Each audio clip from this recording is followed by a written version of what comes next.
a little past 2 o'clock, and 12 o'clock over here in New York. And good morning, good afternoon, good evening, everybody. Thank you for joining this edition of the FEZANA Talks.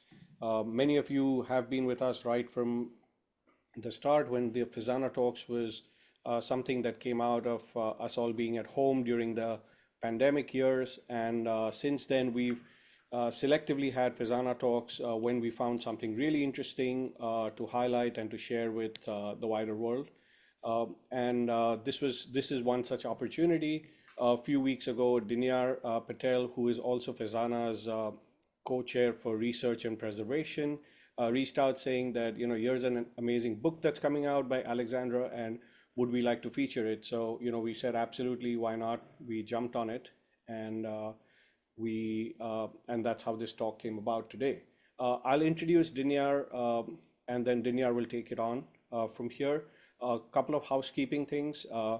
I'd request everybody to please mute the microphones, and all questions, either during the talk or after the formal part of the presentation is over, have to be through the chat, and Dinyar will moderate, and then it'll give Alexandra a chance to respond, and then later on we'll have once the formal part of the talk is over, then we'll open it up for a larger discussion. So with that, Dinyar Patel is the associate professor at the S.P. Jain Institute, and he in Bombay. Before that, for many years, he used to live and study and work in the United States. He is, as I said, he's also the co-chair of the FEZANA Research and Preservation Committee. And Dinyar is an author in his own right, and has written the seminal book on Dadabai Navroji, and he was also one of our FEZANA Talk speakers many editions ago. So with that, I welcome Dinyar and thank Dinyar and Alexandra for giving us of their time today to talk to all of you. So with that, take it over, Dinyar. Great. Thank you, Arzan, for that introduction. Good evening from Mumbai or Bombay. So I'm really happy that we are able to have this session today. I'll briefly introduce Alexandra, and then Alexandra will give a talk for about 20 minutes or so. And then after that, I'll ask a few questions, and then we'll open it up more broadly for questions amongst the audience. So Dr. Alexandra Buhler has, first of all, she completed her BA in theology at Oxford, and then went on to study at SOAS, where she studied with Sarah Stewart and Almut Hintz, names that are probably familiar to many of you. And over there, she taught courses on Zoroastrianism and Iranian history, and her PhD, which she did at SOAS, focused on the involvements of Zoroastrians in the Constitutional Revolution and the impact that the revolution had on members of the community. Her book takes a bit more of an expansive view in the sense that it incorporates those particular elements from her dissertation, but it also takes a look at Parsi involvement in Iran, and it's a really interesting moment to study. I mean, so both say on a more informal note, both Alexandra and I have known each other for over a decade, and we've met both in Bombay and in London, and talked quite a bit about this particular topic because it's something of shared interest for both of us. And I think one thing that Alexandra's book does really well is use a lot of sources that many people have not seen, or if you don't know the languages, you're unable to read. So, for example, Persian language sources. In addition, there are a lot of sources that she's been able to tap at places like the Majlis Library in Iran, as well as also in the British Library, certain rare copies of Parsi periodicals, which shine a very new light on aspects of Parsi history and how that intersected with Iran as well. So her book came out recently in October, published by IB Tauris. It's titled Zoroastrianism in India and Iran, Persians, Parsis, and the Flowering of Political Identity. And Alexandra now works at King's College in London in the Libraries and Collections Division. And with that, Alexandra, I'll hand it over to you to begin your presentation. Oh, thank you very, very much.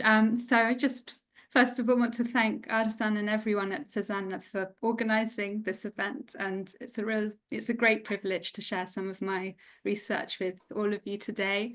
And Dinyar, thank you so much for your very warm, kind introduction and for suggesting this talk, and for offering to be discussant and ask some initial questions. And also, I just want to take an opportunity to thank you for always being so supportive and encouraging, so generously sharing resources, your time, and really being a very collaborative and collegiate academic, which I think it's it's inspirational because not everyone is like that. So thank you. It's really special to be here today. So thank you everyone for joining. So as Dinyar said, this research has come out of my PhD, which was much more focused on the Iranian Constitutional Revolution. But the book looks at a longer period from the mid-19th century to the 1930s. And this was a time of major political change in Iran, including the constitutional revolution of the early 20th century, which resulted in the establishment of a parliament, the Majlis, and then the end of the Qajar dynasty in 1925, when the then Prime Minister Reza Shah established the Pahlavi dynasty and gave himself the position of Shah. And then meanwhile in India, which was under British colonial rule, the independence movement was gaining ground with independence declared in 1947. And when I was researching the position of Zoroastrian communities during this period, I became particularly interested, as Dinyar mentioned, between the relations between the two communities in India and Iran, and then also the significance of references to the pre-Islamic past, and connected to this, how Parsis perceived their ties to Iran, and not just in religious and historical terms, but also sort of more contemporary political and economic ties. And another issue I found really fascinating was the changing dynamics of relations between Zoroastrian communities, both in India and Iran, and the British, especially in view of British involvement in Iranian affairs and the largely close relations between the Parsis and the British. So let me just start. Let's see if I can get this to work. Share my presentation. Keep your fingers crossed, everyone. This should work. Can someone please, Dinyar, could you confirm that you can all see my slides? Yeah. Perfect. Yeah. Excellent. Thinking about this idea of the relations between Zoroastrians in India and Iran, although of course there were previous links between the two communities, the mid-19th century was significant in terms of the impact these relations had on the Zoroastrian community in Iran. And at the time, Zoroastrians were marginalized and facing discrimination, as were other groups who were not Shia Muslims, and most were living in and around the towns of Yazd and Kerman. Meanwhile, the Parsis in India many of whom had prospered under British colonial rule, particularly as merchants and then industrialists, and a large proportion of the community were living in Bombay, now Mumbai, as I'm sure many of you will know, but just to introduce the topic a bit more. So during the mid-19th century, concerns were raised in India about the situation for Zoroastrians in Iran, partly prompted by personal accounts given by Zoroastrians who'd left Iran to find better economic opportunities in India or greater safety, sometimes leaving Iran to escape forced conversion to Islam. In 1853, a group of Zoroastrians in India, as well as Parsis, this also included Zoroastrian immigrants from Iran and their families, they founded a philanthropic organization, the Society for the Amelioration of the Conditions of the Zoroastrians in Persia, but I'll refer to it as the Amelioration Society from now, just to make it a bit more concise. And this organization aimed to support Zoroastrians in Iran, encourage religious reform in the community, and I'm just trying to see how I get onto my next slide. Sorry, oh, now I've gone too far. Okay, sorry about that. And also try to reverse the reported decrease in the Zoroastrian population. So in this slide, you can see the first emissary of the society, who I'm sure you'll all have heard of before, Manik Chilimji Khattaria, who traveled to Iran in 1854. And the money that was raised by the Amelioration Society was used in various ways, including the restoration of religious buildings and the payment of the jizya, a tax levied on non-Muslim communities. And apparently Khattaria had wanted to travel to Iran for some time, as he was interested, partly because he was interested in the pre-Islamic past, and he corresponded with individuals who've been described as early Iranian nationalists. So this was while he was based in Iran. So one of the people he was in touch with was Jalal al-Din Mirza, who was one of many, many, many Qajar princes who were around at the time. And Jalal al-Din Mirza was a historian, and Khattaria was also in touch with the playwright Mirza Fatali Akhundzadeh, who was also keen on language reform, Persian language reform, and also changing the script, so not having the Arabic script for the Persian language. And all three figures viewed the pre-Islamic age, ancient Iran, as a golden age. And they hoped, so Akhundzadeh and Jalal al-Din Mirza hoped that Iran could be regenerated by looking back to the pre-Islamic past. This was a time when there was concern about foreign intervention in Iran, particularly British and Russian intervention. Khattaria was also keen to increase knowledge and interest in the pre-Islamic age amongst Parsis in India. So he tried to encourage research into ancient texts. And as well as being keen for Parsis to know more about their heritage, he recognized that could be real benefits for Zoroastrians if positive views of the pre-Islamic past were promoted in Iran. Because, as I said, there was still a lot of discrimination on religious grounds. And while he was in Iran to try and help improve the situation for Zoroastrians, he forged links with European diplomats who were posted in Tehran, and this helped him place pressure on the Shah, who was Nasr al-Din Shah at that time, to try to improve the situation for Zoroastrians in Iran. And Parsis elsewhere were also using their political influence, as well as their links with the British diplomats, to gain access to the Shah. So in 1873, Nasr al-Din Shah made his first trip to Europe, and he then published an account of his travels. He had a diary of his time in Europe as well. And while he was in London, so here's an image of him at the Royal Italian Opera, now the Royal Opera House in London.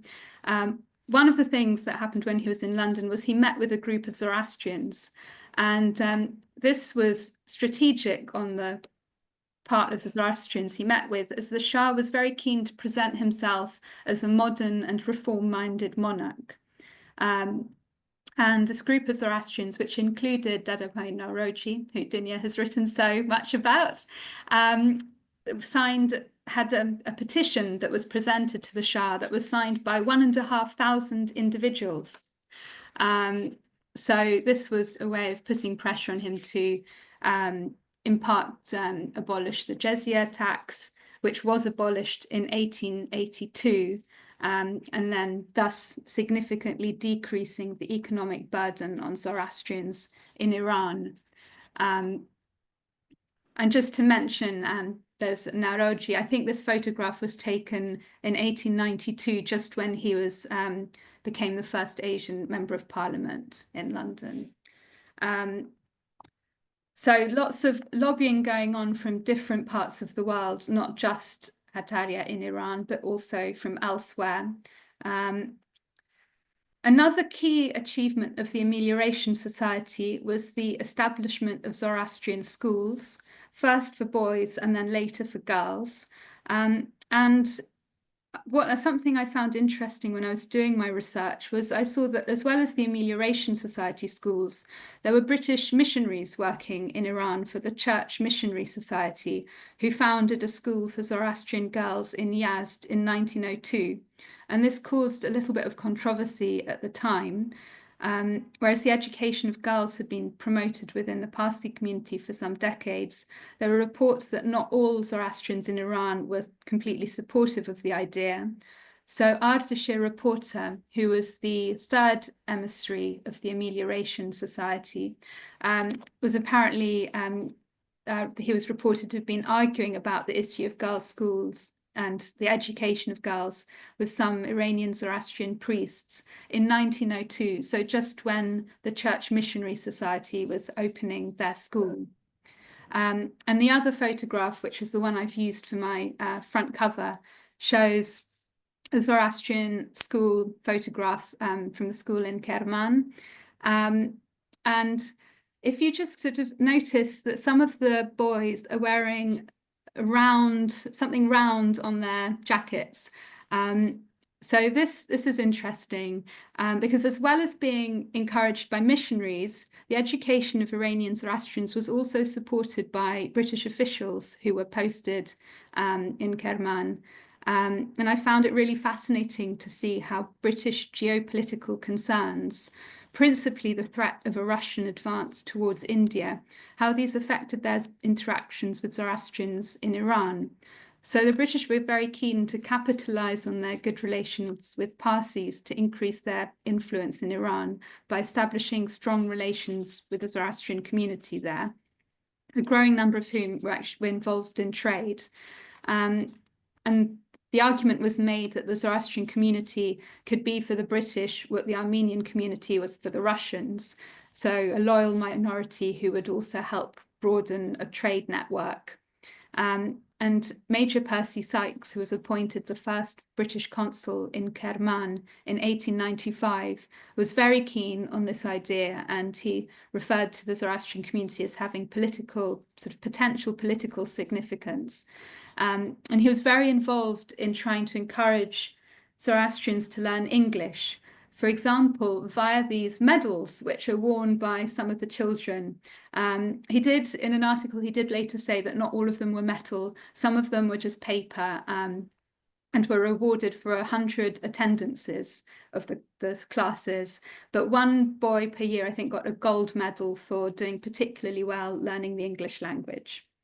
And Sykes also encouraged trade, tried to promote trade with India between Zoroastrians in Iran and India. This is just a picture of the consulate in Kerman, and on the right there's Sykes on the horse, and I think on the left it must be his sister Ella, who travelled with him sometimes. And at certain times, Zoroastrians took refuge actually in the grounds of the British consulate. So it's quite interesting to see the picture as well as just reading that there were 100 Zoroastrians taking bast, which was the term used for taking sanctuary or refuge. So Sykes was promoting trade, and he was involved in the 1904 British commercial mission to southern Iran, which reported on key merchants and trade patterns. And intelligence was gathered from a number of Zoroastrians, including Ardashir Reporter, as well as many members of the Kerman Anjuman, the local Zoroastrian council, many of whom were merchants. And the mission actually described the Kerman Anjuman as the Chamber of Commerce. And there were reports that the British were tipped off that Zoroastrians had recently had started to drink tea, and this would make a profitable import commodity. They were also the British were keen to try to encourage Zoroastrians to trade via an overland route via Quetta and Sistan. And this was partly to try to strengthen British influence in the region and prevent Russian influence and a Russian incursion towards India. Also, in terms of trade between India and Iran, developments in steamship production had also increased the volume of sea trade between Iran and Bombay, and there were more Iranians, increasing number of Iranians in Bombay, which led to the appointment of a Persian consul general in the city.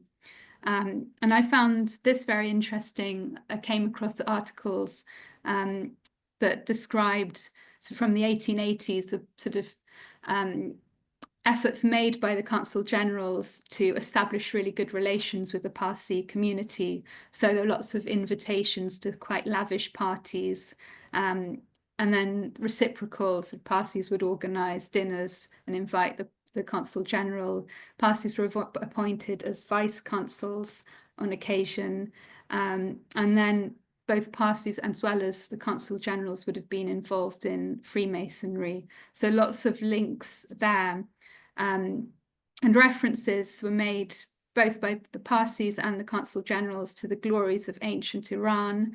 And a Parsi playwright, Keykoshro Kabraji, who dramatized stories from the Shahnameh, he stated that Parsi love for their homeland, and he meant Iran, had previously been subdued, but had found vent through contact with the Persian consul general. And this was also reflected when one of the holders of the post, Hossein Qoli Khan, when he left for Iran in 1882, he said the Shah would strengthen links with Parsis. And this led to an idea being raised of Parsis going to Iran to start a colony. Nothing came of it, and then a satirical article was published about Parsis being invited to Iran by the Shah, who would give them some land. And it sort of fizzled out as an idea until 1905, and then it re-emerged and seemed to be taken a bit more seriously. And there are reports of some quite heated discussions about the benefits, perceived benefits or dangers of establishing a colony somewhere in or near Iran. This came to nothing, but it did re-emerge as a topic of discussion the following year in 1906, 1907, during the early months of the Constitutional Revolution in Iran. And this was viewed as a very positive event for Zoroastrians. And it was also seen sort of reported in India and with interest. And late in 1906, Sykes, again, the consul in Kerman, he noted that renewed attachment to the fatherland and a revival of interest in its affairs marked the special features of the past Parsi year. And this was of interest to him because he was keen to promote those links. And another article in the Men and Women of India journal praised Zoroastrians in Iran for tenaciously clinging to their ancient home, and it stated that they could now provide shelter to a large section of the Parsis of India, now hemmed in on all sides by fearful competition. So this brings to light that some Parsis were increasingly concerned about their future economic prospects in India, thinking that perhaps Iran might provide more opportunities, especially now that it seemed there were greater rights for Zoroastrians. However, not all Parsis supported this idea of a colony, and I really enjoyed finding this cartoon from the Hindi Punch, which was known as the Parsi Punch. I can't remember when it changed its name, but it was run by Parsis. And this cartoon references a story from the Shahnameh, the legendary flying throne of Keykuwus. And on the person, you probably can't see on the slide, but it says, "Scheme for Parsi Colony." And the story is that the 4 eagles are tied to the throne, and there are some bits of meat on the spears. So they fly up, but then they get tired and the whole thing tumbles down. So this was ridiculing the idea of the Parsi colony. But it is true that at this time, some Parsis were questioning their future in India in terms of economic and political influence. And although a number of Parsis, for example, Naroji, were very much involved in the nationalist movement, others did worry that political reform would result in them losing their privileged status. And For example, I think Nusarwanji Shariarji Jinwala wrote to the Times of India, advising his community to steer clear of politics. And this was just, I think, before the Indian National Congress was meeting. And he described Parsis as wanderers from fatherland, and encouraged them to think instead of trade and perhaps being more involved in Iran. So while some Parsis saw their political power in India as being in decline, they may have seen the Iranian Constitutional Revolution as a major event with positive political implications for Zoroastrians. And indeed, some Zoroastrians were actively involved in the revolution, particularly merchants. And the revolution actually began largely as a protest by merchants, as well as members of the ulama, the Muslim religious class. And there were protests about economic conditions, foreign intervention in Iranian affairs, foreign loans, concessions, and the protesters really wanted to limit the power of the Shah, particularly regarding economic matters. There were also some semi-secret societies that tried to promote ideas of democracy, constitutionalism, and reform, and they'd been inspired in part by the recent revolution in Russia. This is a picture here of a major event during the early months of the Constitutional Revolution, the Bast in the British legation in Tehran, and this was this really pushed Muzaffar al-Din Shah to agree to sign that there would be a constitution and a national assembly. And this was for a whole month. About 12,000 people were camping in the British legation grounds, mainly merchants and members of the guilds from the Tehran Bazaar. And this picture shows the huge cauldrons that were used to cook food for everyone. And during this British legation Bast, Ardeshir reporter from the Amelioration Society apparently helped with the negotiations between the protesters and the British, and also promoted ideas about democracy. And there was also financial support enabling all of these people to go on strike for a whole month, given by a number of wealthy individuals, including the Zoroastrian merchant Arbab Jamshid, amongst others. And so this brings us to Arbab Jamshid and the first Majlis, the first Iranian parliament, the first sort of sitting of the parliament. Arbab Jamshid had built up his business trading textiles. He'd also bought land that he used for cash crops, and his Jamshidian firm was also well known for money lending. He helped support the Zoroastrian community, especially in Tehran, and he employed 150 Zoroastrians as well as people from other religious communities. So there's a picture of him seated in the middle with some of his members of staff. And when the first Majlis, the parliament, convened in October 1906, Arbab Jamshid was the only member who was not a Muslim, or at least nominally a Muslim. And this Zoroastrian representation in the parliament was perceived by Parsis in India as a really significant event. And it was this that reignited discussions about a possible return to Iran. However, this isn't to say that Parsis thought that with the establishment of the Majlis, all of the problems and challenges faced in Iran were overcome. Parsis still thought that they could influence how Zoroastrians in Iran were treated. And this is sort of brought to light early in 1907 when Muzaffar al-Din Shah died. So Parsis wrote very quickly, started writing to express their condolences and their hope that his son, Muhammad Ali Shah, who didn't have a very good reputation, they hoped that he would continue to promote religious tolerance and uphold the constitution. And again, here's another image from the Hindi Punch showing the fatherless child, and that's the Persian parliament that's just been established, and then its father, the Shah, has died. And that's Muhammad Ali Shah, who took the throne afterwards in early 1907. At the same time, the Amir Habibullah Khan of Afghanistan was visiting India, and this led to a debate amongst Parsis as to whether or not they should give him a special welcome. And in the Hindi Punch, there was an article, and it quotes, "Some busybodies have made the discovery that the Parsis are more Afghans than Persians."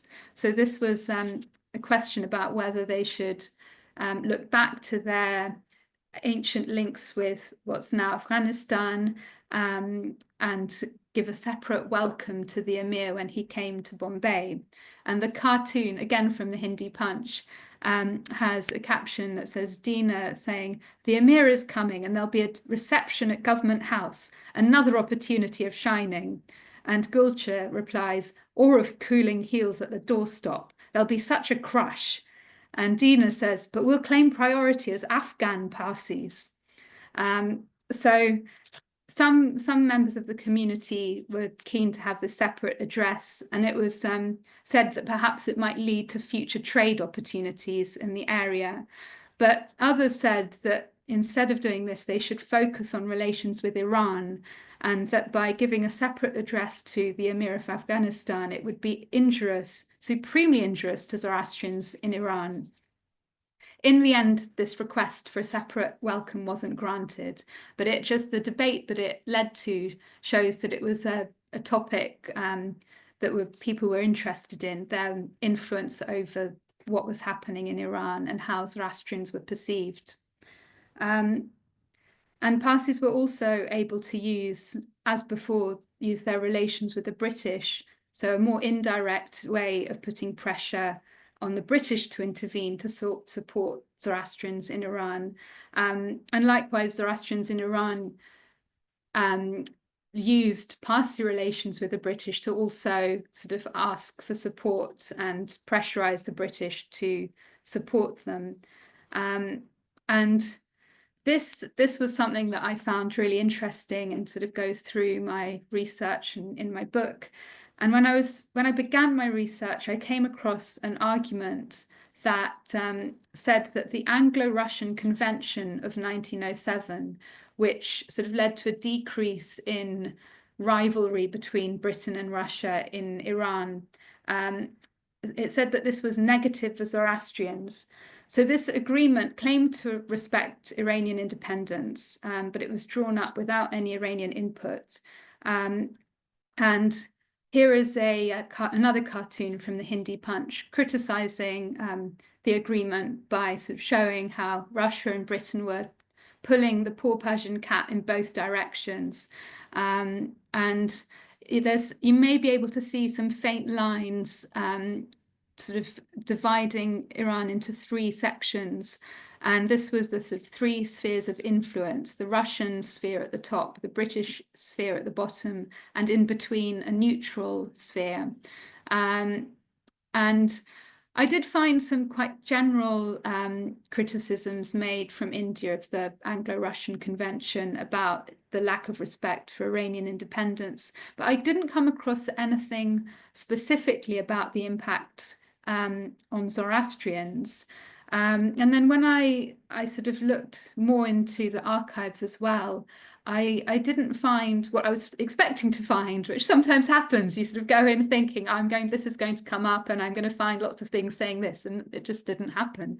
The argument that I had come across initially had said that because Zoroastrians were very strong supporters of the revolution, and the British were initially strong supporters of the revolution, once this agreement was signed, the British stopped supporting the revolution so much because they'd made an agreement with the Russians, who supported the new Shah, who became anti-constitutionalist quite quickly.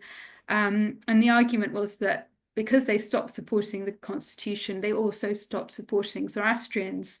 But in the archives, I didn't really find that. And this became clear when I looked at the British reaction following the murder of two prominent Zoroastrian merchants, Parvis Shah Jahan before the agreement was signed, and Arbab Feridun afterwards, both of whom were merchants linked to the Jahanian firm, another Zoroastrian firm. And in both cases, the British did put pressure on the Iranian authorities, and they tried to support the efforts being made by Zoroastrians to secure justice, sometimes citing the economic implications if Zoroastrians were not being treated fairly. Though I also came across references to unofficial representations being made, and I wonder if that's maybe why it's not as obvious in the archives unless you're looking in the sort of monthly reports from places, quite detailed bits, because there wouldn't be so much of a paper trail if these were unofficial representations. But even after the 1907 agreement was signed, there were references to Zoroastrians enjoying the protection, quasi-protection of the British, and also to even though we're not meant to be intervening in Iranian affairs, we do take Zoroastrians, we have to take care about what's going on in the Zoroastrian community. So that I found very interesting.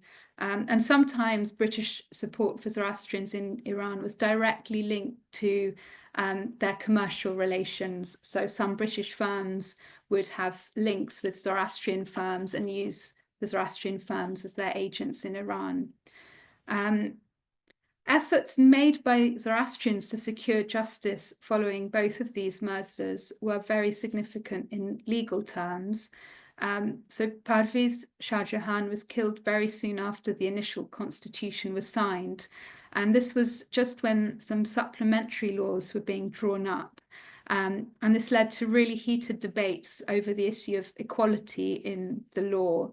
And some of the Muslim clerics who had initially supported the revolution then turned against the constitution because of this proposal that non-Muslims should be equal to Muslims in terms of the state law. And these clerics had the support from the new Shah, Muhammad Ali Shah, who was concerned that supplementary laws might limit his own power. Zoroastrians who were arguing for equal rights made reference to their ties to Iran, to their ancient heritage, and they also said that if conditions improved, Parsis might return to their homeland. The case of Parviz was also referred to in the context of these debates, principally about the idea of the administration of justice when crimes were committed against Zoroastrians and other non-Muslims. And debates went on for many months, but eventually the supplementary laws were passed, and the controversial Article 8, which stated that Iranians were equal under the law, was included. And then Fereydun was murdered after these laws were signed in early 1908. So there was then pressure for the law to be enforced. And some Zoroastrians threatened to leave Iran, and they said this would have an economic impact on the country. And again, there were references made to the heritage of the Zoroastrians and that they were the ancient Persians and should be treated with respect. And in the end, the perpetrators, who were supporters of the Shah, were punished. And I found it interesting that Soror Vakil, who was Fereydun's widow, was actively involved in the campaign. And then I found references of her working with a constitutionalist organization, the Anjuman-e Azerbaijan, which was very much in favor of the constitution. And this was a time, 1908, there was a lot of tension between the Shah and constitutionalists. And in June that year, the Shah launched a coup. And the Persian parliament building, the Majlis, was bombarded in June 1908. And this started a year where there wasn't constitutional rule, known as the Lesser Despotism. And I found the research sort of in these months, covering these months, very, very complex, because I sort of thought, well, Zoroastrians got, Article 8 was signed, Zoroastrians had a representative in the Majlis. There's going to be a lot of things saying that they're very much in favor of the constitution, and that they're supporting constitutionalists. But it became clear that in the provinces, it was so dangerous that there was a preference for someone in authority, whether that be someone who was supporting the Shah at that moment in time, or not, but that for there to be someone rather than no one. And it was a very complicated time also because the provincial rulers did swap sides as well. So when they thought the Shah was not doing so well, they then joined the constitutionalist side. And then also sort of local violent groups that were going around different villages, sometimes saying that they were constitutionalist, but acting in ways that didn't seem very constitutionalist at all. One group who reportedly forced members of the Jewish community to convert to Islam under threat of death. And this ignited sort of concerns amongst Zoroastrians and other non-Muslims living in nearby places. So it's a very complicated period, and yes, quite tricky to sort of make sense of when looking through archives. But after a year of the lesser despotism, constitutionalist forces did manage to retake control over Tehran, and the Shah was deposed, and his very young son Ahmed took his place, and there was a regent because he was only 12, I think. At this point, the parliament reconvened, so the second Majlis members of the second Majlis were voted in, and there were changes in the electoral laws at this point. So Christian and Jewish communities were also allocated seats in the Majlis, and Zoroastrians again had a representative.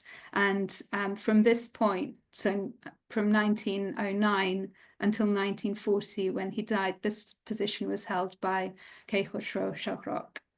And here you can see a picture of him taken in 1924 before one of the sittings of the Majlis. But you can also see him going back again to the picture on my cover. He was the schoolmaster in Kerman. So there he is seated with surrounded by his pupils. So Shahrokh had been educated in India for a bit, and he also then he came back to work at the Amelioration Society School in Kerman.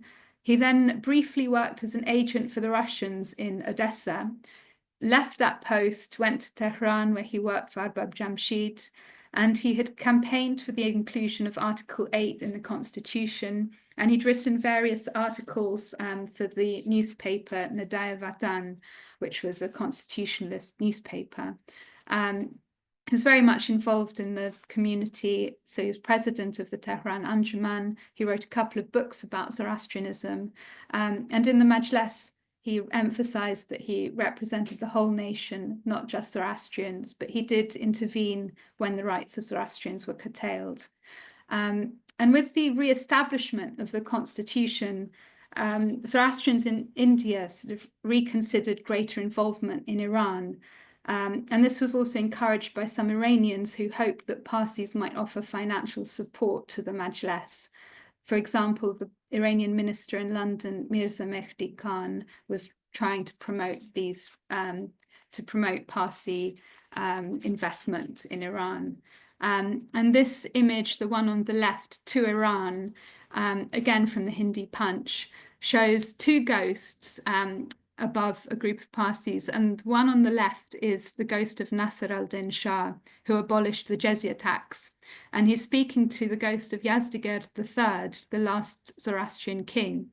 And Nasr al-Din Shah says to Yazdegerd that Parsis are thinking of helping Iran, and Yazdegerd replies, "Yes, the love of old country still burns bright as in the past. May your children and mine work hand in hand and shoulder to shoulder for the peace and betterment of our ancient land, and may Iran rise to its former glory and power through their joint peaceful cooperation." And underneath, there's a caption that mentions that Parsis are being encouraged to look into potential commercial and industrial opportunities in Iran. And it references various positions in the Persian government that are open to Parsis, including in the revenue, customs, post, and police departments. But this initial enthusiasm did wane after the Russians sort of came in from northern Iran and advancing towards Tehran, issuing an ultimatum, which then led to the dissolution of the Majlis in 1911. And there was also a lot of, there were fears about safety along trade routes. This image of the boa constrictor is another one, again from the Hindi Punch, showing Russian aggression towards Iran, which is again represented as the Persian cat. Zoroastrians in India did petition the British government to support constitutionalists and the Majlis, but without success. Despite the temporary suspension of the Majlis in 1911, it seems that Zoroastrians in India did continue to regard the Constitutional Revolution as having marked a very positive turning point for Zoroastrians in Iran. And there are reports of changing attitudes, with Zoroastrians more often being seen as pure Iranians and people having a greater respect for their religion. And I came across references from 1913 of Muslims wanting to embrace the Zoroastrian faith. The Majlis was then reinstated in 1914, and then again after the First World War ended. And a few years after that, in 1921, a military officer in the Cossack Brigade, Reza Khan, launched a coup. He then pushed the Shah to agree to form a new government, and he took the role as commander of the army. He soon rose to the position of prime minister, and by 1925, the Majlis voted to depose Ahmed Shah and end the Qajar dynasty, bringing Reza Khan. He established his own Pahlavi dynasty, which began in 1926 with Reza Khan as Shah. And in order to legitimize this new dynasty, Reza Shah was very critical of his predecessors, and there was a lot of references to the Qajars as being a Turkish tribe, not pure Iranians. And Reza Shah pushed a kind of nationalism that looked back to the pre-Islamic past. And this was a time of secularization and modernization, although he was increasingly autocratic as his rule went on. During this period, there were clear links between the Pahlavi state and Zoroastrians in India. Some Parsis were visiting Iran as tourists and also for business. In 1922, the Iran League was established in India by Zoroastrians who wanted to strengthen relations between India and Iran and raise the socio-economic position of Iranian Zoroastrians. And this promoted cultural ties as well. And one of the things they were involved with were the Ferdowsi celebrations of 1934, which marked the millenary of Ferdowsi's birth. In Iran, Shahrokh was also involved, playing a key role in the celebrations. And Zoroastrians in India sent a statue of Ferdowsi to Iran, and the Iranian government commissioned a film on Ferdowsi, which was produced in Bombay by Zoroastrian Artashi Irani and directed by an Iranian director, Abdul Hussein Sepanta, who was not a Zoroastrian but had changed his name to make it sound more Zoroastrian, which attracted some criticism in India. Together with better conditions in Iran and greater secularization, although their philanthropy directed towards Iran did continue, there were arguments about whether money should be sent to support projects, especially when they didn't necessarily solely benefit Zoroastrians. So there was a lot of controversy about supporting a girls' school in Tehran that it was believed would be mainly attended by Muslim girls.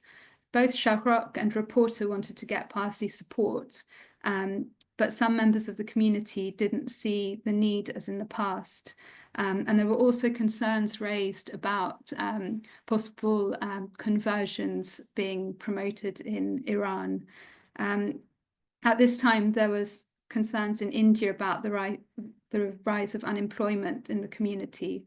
And although in the end, a Parsi woman, Ratan Banu Banji Tata, did give funds for the school, and here's a picture of it, the opening ceremony, the Anushiravan Dadgah School, with Shahrokh giving the opening speech. Although it was funded by a Parsi woman, there were critics that funds ought to be directed to the Parsis' real home, in quotation marks, India, and Iran was increasingly described by some members of the community as a foreign land. So a lot had changed from the mid-19th century when the Amelioration Society was founded, both in terms of the broader political situations in India and Iran and the position of the Zoroastrian communities. And these changes also impacted the dynamic of relations between the two communities. So I haven't, of course, been able to cover everything in the book, but I hope I gave a bit of an insight into some of the themes I found interesting and that I addressed. The context of the political situation and the significance of links between the two communities, changing perceptions of Iran, sometimes as a place of opportunity, a homeland, or sometimes as a foreign land, and also the impact that British relations had on what was going on. So thank you very much for listening. I hope you enjoyed. Thank you. Thank you. Thank you, Alexandra. And indeed, the connections that you describe are quite incredible, especially when you consider that the population of Iranian Zoroastrians was not terribly big, right? At that time, it was perhaps 10,000 people. And yet, despite how small the community was, the amount of archival material, whether in Britain or India or Iran is quite incredible.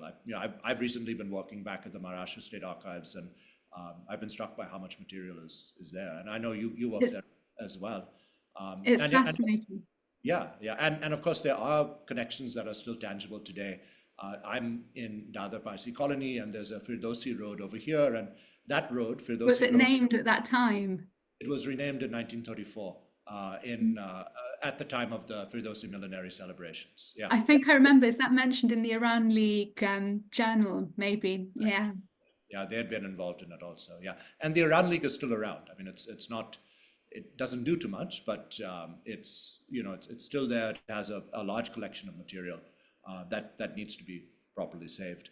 I'm going to ask you one question, and then we'll open it up to question and answers from the audience. And we already have a few questions. And if you have, for those of you in the audience, if you have a question, please put it in the chat, and we'll only be able to get through a few, of course.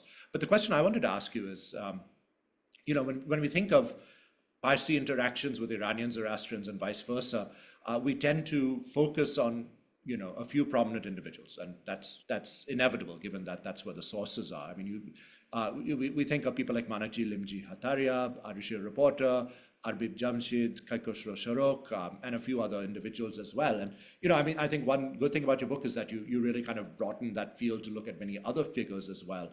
But how do you feel that ordinary Iranians and Iranian Zoroastrians and Parsis interacted with one another in this era? How did ordinary Zoroastrians forge ties between the two communities? That's a really interesting question. Like you say, because of the way sources are and what's kept, you do often come across things of a number of key individuals. I mean, it depends what you mean by ordinary as well. I think there are some several other individuals who maybe aren't as well known who played a really important role. So maybe Nasarvanji Manikji Cooper I found really fascinating, and he was born in Bombay, then moved to London, and he was really involved in trying to establish links between Zoroastrians both in Britain and India and Iran, and he wrote books that were then distributed in Iran. He organized talks in London about trying to promote links, and these were then reported in India and discussed in India, and then articles from his newspaper were then translated into Persian and are found in Persian newspapers. So, I mean, and they were well attended, so there was interest. I think also, as well as a few more individuals who maybe we don't talk about as much, I suppose the Iranian Zoroastrian community in India would have been very important in that respect.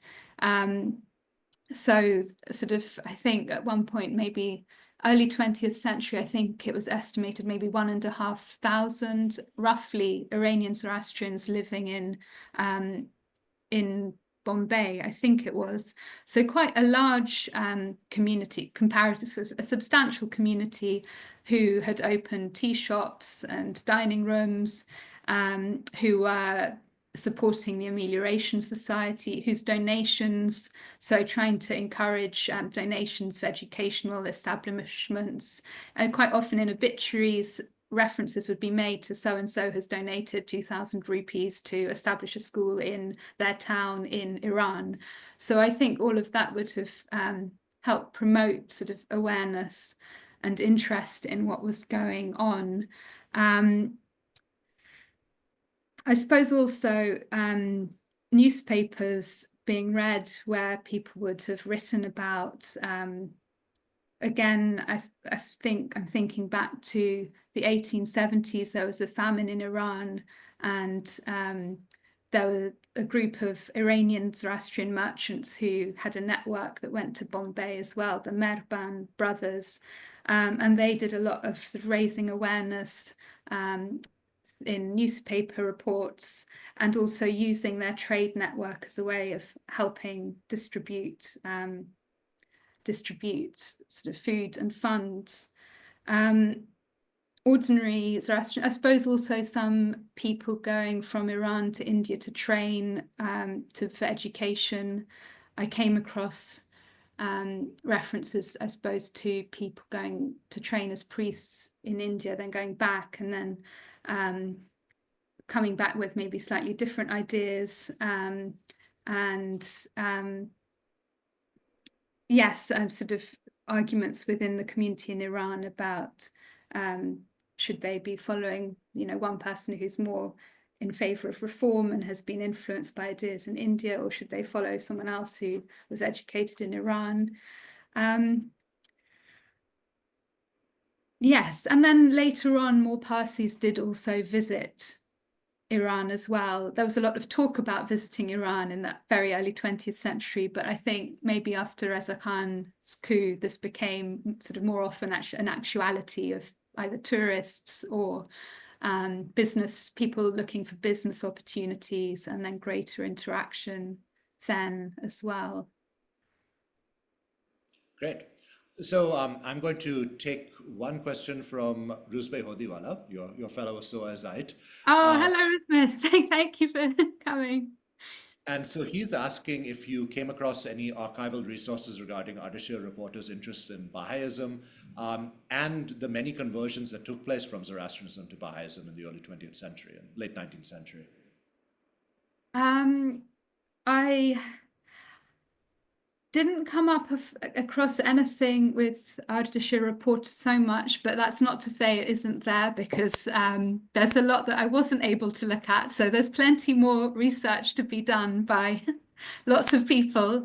But I did, in the archives, I did come across some references to converts, but it didn't seem, although there was, it did cause some upset, not as much obviously as conversion to Islam, the community. So I did come across some references, but it seemed that the main sort of upset was when it was conversion to Islam, also because of the economic implications of conversion to Islam.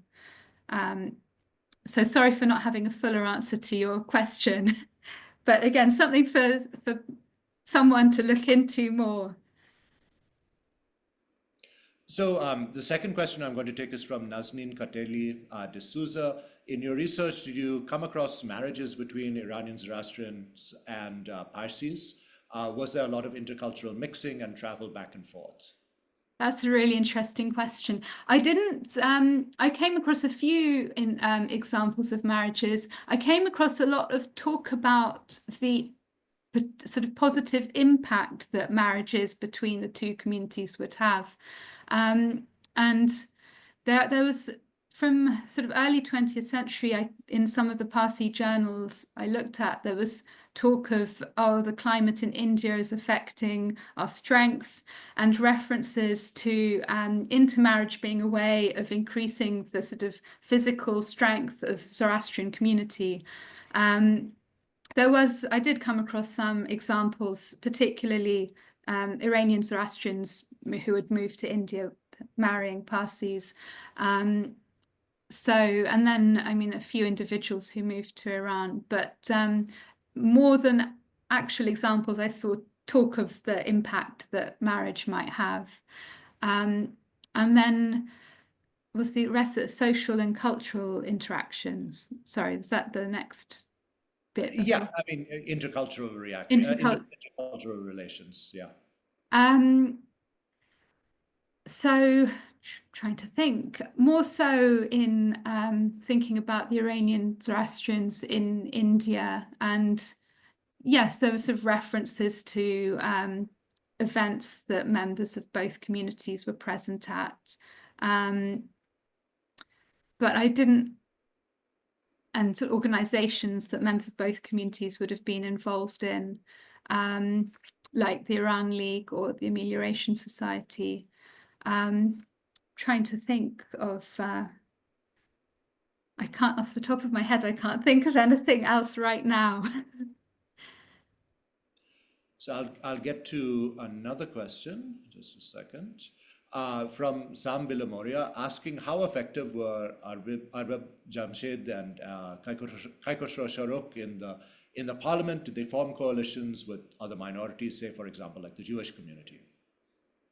So Arbab Jamshed was, at that point, there was no other non-Muslim individual in the parliament, but while there were debates about Article 8, so the law that was about every Iranian having equal rights before the law, other communities did also send petitions to the parliament. And behind the scenes, apparently Shahrokh was also negotiating with members of the other communities. But this wasn't always sort of in the open so much, partly because it was perceived that Zoroastrians were in a better position to negotiate, being seen as the ancient Iranians and having a slightly better reputation because of that, so better bargaining power. In terms of Shahrokh in the second Majlis, he was, I think, as Rashna has also come across in her research, he was very keen to say that he was working on behalf of everyone and was not sort of focusing on one community or another community. Though I did come across an incident where he slightly disagreed with the Armenian representative on the issue of conscription, and whether that should be compulsory for everyone or if it should be an option to join the Iranian army. But there are a lot of records, and again, I'm sure there is more research to be done on that. But Shahrokh was very keen not to be associated with either of the two main political parties, the Democrats or the moderates. The Democrats were supported by other Zoroastrians, and they were perceived as being much more in favor of secularization and greater equality for non-Muslims. And some other Zoroastrians did financially support them, but Shahrokh was quite keen to remain neutral in that respect. Yeah, it's. I mean, in my own research in this area, I was struck by. I mean, so the Jewish community obviously in Iran had similar issues, right? Of facing discrimination, worries about conversions, and of course they, like the Zoroastrians, also were prominent merchants, and their efforts were very similar. International efforts were very similar to what, say, Parsis were doing in Iran, in the sense that you had people like Moses Montefiore in Great Britain, or the Jewish community in France supporting a lot of the efforts of the Iranian Zoroastrians. Yet communication between the two didn't seem to be that much. I mean, no. There were instances when they were in the same room, but it's true. It's true. Yeah. No, it's true. That's a good point. When the deputations were going to meet with the Shah, you don't get the sense that they were all sort of supporting each other to have a united sort of. Absolutely, yeah. It's quite striking. So the next question, and I was assuming a question was going to come on on the subject. So you talk about Ardeshir reporter. Is he the father or the grandfather of Shapur reporter, the The MI5 spy? father. Yeah. Yeah. And of course, there's a huge rumor mill about the reporters, whether they were spies or not. And I don't know, did you find any information? I mean, I'll twist that question a little bit. Did you find any information about their potential role in British intelligence? Um, Look at the Sun. I looked at Ardeshir reporter. I did come across, I mean, a lot of things that would imply he was very close to the British in Iran. I don't know if you would count that as intelligence. Perhaps it could be. You know, it's difficult to know. Yes, he was encouraging Zoroastrians to support the British. He was trying to promote trade between Zoroastrians in Iran and the British. He was anti-Russian when that rivalry was very sort of big. He did negotiate between the British and constitutionalists. So, I mean, yes, at one point later on, I think it was, I want to say 1917, there were elections for the Anjuman, and Sharok got quite cross because Reporter was supporting a particular candidate, and then the British also supported Reporter because they got on well, and Sharok, that was one instance where Sharok was sort of became increasingly anti-British because they were getting involved in things that really weren't their business. So, I mean, yes, Reporter and the British did have close relations. Whether or not he was a spy, I don't know. I don't know. How do you define spy? Probably, I mean, it depends. Maybe in archives I haven't come across yet. Someone will find the answer.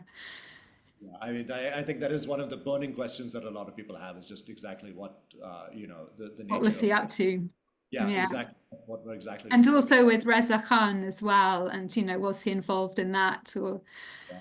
I didn't come across anything in the archives about that, but I've read other people's research, Mansour Bonakdarian, about, yes, maybe he introduced Reza Khan to General Ironside, but wasn't necessarily involved beyond that in any organization of the coup. So Yeah. who knows? Yeah, he definitely claimed that he did a lot, but whether we can verify that is another question. So I'm going to close the session now since we're at a bit over an hour. Thank you so much to Alexandra for her presentation and for answering those questions. Thanks to Arzan at FEZANA for organizing the session as well, and thanks to everyone for being here. Would you like to add something? Can I just add, I can ask maybe Arsan, I have a code in case anyone is interested in buying the book, but it's very expensive and I'm ashamed it's so expensive because it's academic publishing, but I do have a code with a discount, which I could ask Arsan perhaps to share with Yeah, everyone. sure, absolutely. I can send it to you later. But also I just wanted to say thank you to you, Dinyar, to Arslan, to everyone who's been here with your really interesting questions, and thank you for listening. Sure. Thanks so much, and it's a great book to get. I'd encourage all of you to get a copy. So thanks everyone. Good evening, good morning, good afternoon, depending on where you are. Oh, thank you very much. Thank you. We'll Alexandra, if you want to stick around for a couple of minutes. Dinyar, of course, you want to stick around for a couple of minutes, we can stick around. People can unmute themselves if they want to ask a question. We'll keep it open for the next 5 minutes before we call it an end to the talk. That's fine. Yeah. Alexandra and Dinyar, it's Rashna here, Rashna writer. Can I just say something? It's fascinating. It's very interesting how Arbab Jamshid was the Zoroastrian representative in the Majlis. It's very, very fascinating how he was double-crossed by the Russians, because as you know, Arbab Jamshid was essentially the banker to the Qajar dynasty, and how Arbab Sharok, Kekashor Sharok, took over the role of Zoroastrian representative in the Majlis. And it's very, very interesting how much fundraising Kekashor Sharok did with the Parsis. this huge amount, and he writes about it. And I have written about Arbab Kehkashan Shahrukh as the, fundraiser par excellence. The school that you talk about. I met people who took great pride in having been to the school and things like that. It's extremely interesting to know, to continue to try and analyze the links between the Parsis of India and the Zoroastrians of Iran. Your book, you said, I think I remember hearing you say it sort of ends in the 1930s or so. Yes. Am I right? Is that what you mentioned? Yes. I haven't read your book, so I can't comment. But if it ends there, it's very, very interesting when you talk in terms of political identity, the political identity of the Parsis who continue in those early, if you like, pre-independence days, hark to Iran. And now I would argue, of course, this is beyond the scope of your book, but now I would argue that as India is rising in the global in the global popularity stakes, is the wrong term, the Parsis of India are becoming increasingly more Indianized. So the political environment that you mentioned Really affects, doesn't it? impacts Completely. minority communities hugely. Completely. And during the period I was looking at, it can shift quite quickly. When Yes. something happens, then there's a sudden enthusiasm to be Iranian, or if something Yes. conversely, if it Yes. looks like Parsi political influence, let's say, in terms of separate electorates for the legislative councils, if it looks like something's not going so well, then, things go backwards and forwards quite quickly. Yes. Absolutely, but very, very well done. Very well done. I think it's important to keep analyzing. I am fascinated. I always think that, I have been criticized. I have actually been criticized academically for talking about the Parsis and the Zoroastrians of Iran as a people, who really do, in a sense, have a shared history, which then gets cut. And what happens when that sense of being a minority in both countries, a Muslim environment and a Hindu environment, how it impacts the identity of minority peoples. And I think that this deserves to continue to be analyzed and looked at, especially now that we're meeting in the diaspora. That's where these cultural distinct differences are showing up. And I'm sure lots more work will be done on that, and it needs to be done. So thanks very much. Alexandra, may I ask a question? This is Jamshid Varza. Yes, please. Okay. Yeah. When I see the cover photo, Yes. I think there is an issue with this, because when you see the date 1908 on the carpet, on the background, this was the beginning of Kehkhosrow Shahrukh's MP-ship in Parliament. So how could he be a teacher in Kerman while he was in Tehran working for Arbab Jamshid and also in Parliament? It's 1903, but it's very curly, so it looks like an 8. It's actually a 3. Oh, it's a 3.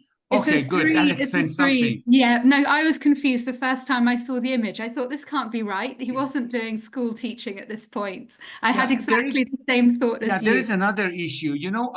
I have 3 pictures of Zoroastrian schools in Yazd from the same period.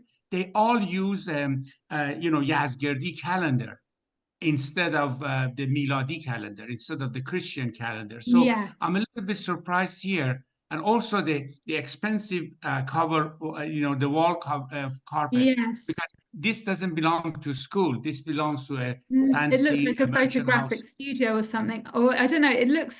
I was surprised as well, but it was from a postcard. The image is a postcard. And I also wonder if perhaps because this is the Kerman school and this is where the British consul was very much involved, Major Sykes. So I wonder if perhaps he was sort of involved in the actual photograph being taken.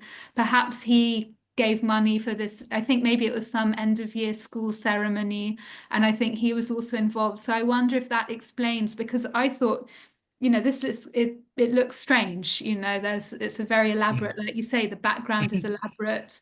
Yes. but I feel like maybe it's to do with the British input really trying to promote education, English education, which is all of the medals that the boys are wearing as well. So I don't know, perhaps that is one reason why it differs to the ones from Yazd, perhaps. Oh, yes, it is very different. And may I add that, you mentioned Parviz Shah Jahan. He was my great-grandfather. So I'm Good. related to your story. Thank you. It's wonderful to meet you, Jamshid. Thank you. Thank you. Thank you very much for, your insights. May I ask a question, Alexandra, did your research have any information about Dadabhai Navroji having interaction with people in Iran? Because, he had written a white paper on the British role on the famine in India, just like there was a famine in Iran. And so I was interested if you had any such information.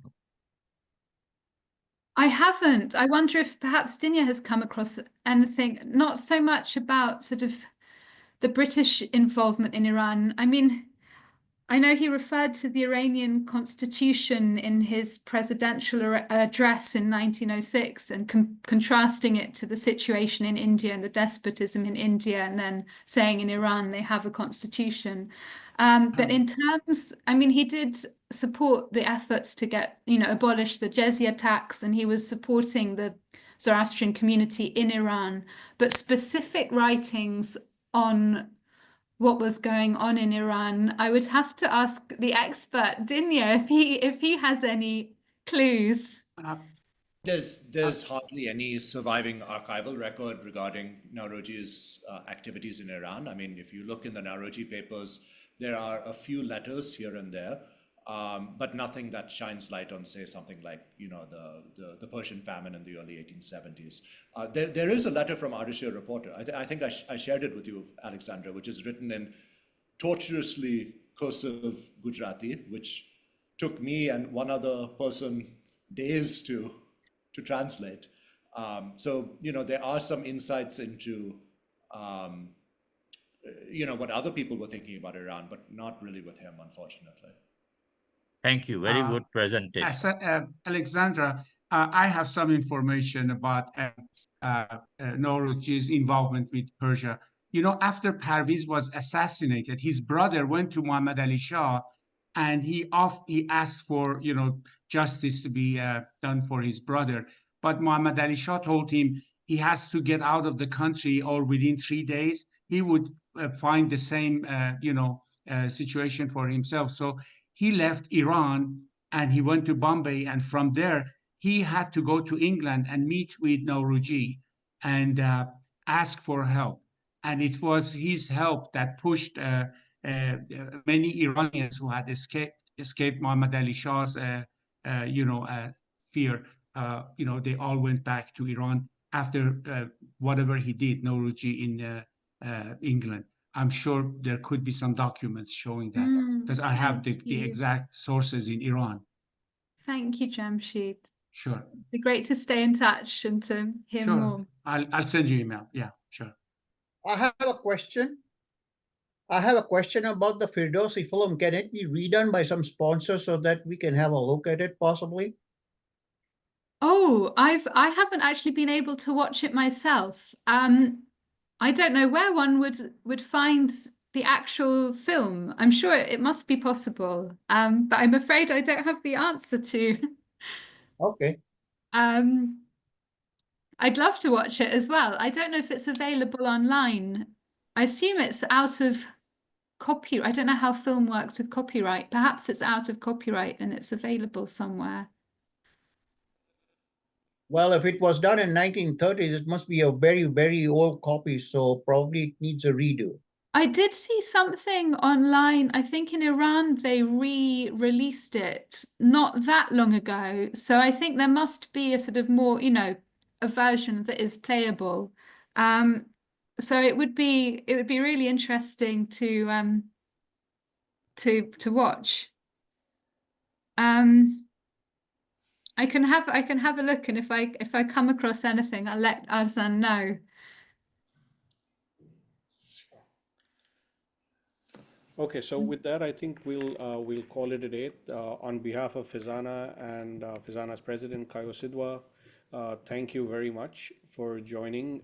For those in the United States, happy Thanksgiving, which is happening in few days. And thank you for being there. We had a great audience. We are nearly 130 people on this call. Oh my There will goodness. be a recording of this, and it'll go up on our website, and you'll see it in a future FEZANA bulletin. So, for those who want to hear it again or you missed out, you can always go back and have a look. So thank you, everybody. Have a safe and happy weekend, and see you again on another call. And looking forward to seeing a lot of you at the 18th North American Congress in Houston in a few weeks. So, stay tuned. You'll get a lot more updates from there too on our social media if you're not attending. But those who are coming to Houston, see you there in a few weeks. Thank you, and bye-bye. Thank you. Thank you. Bye-bye. Thank you. you. Wonderful talk. Thanks, everyone. Thank you.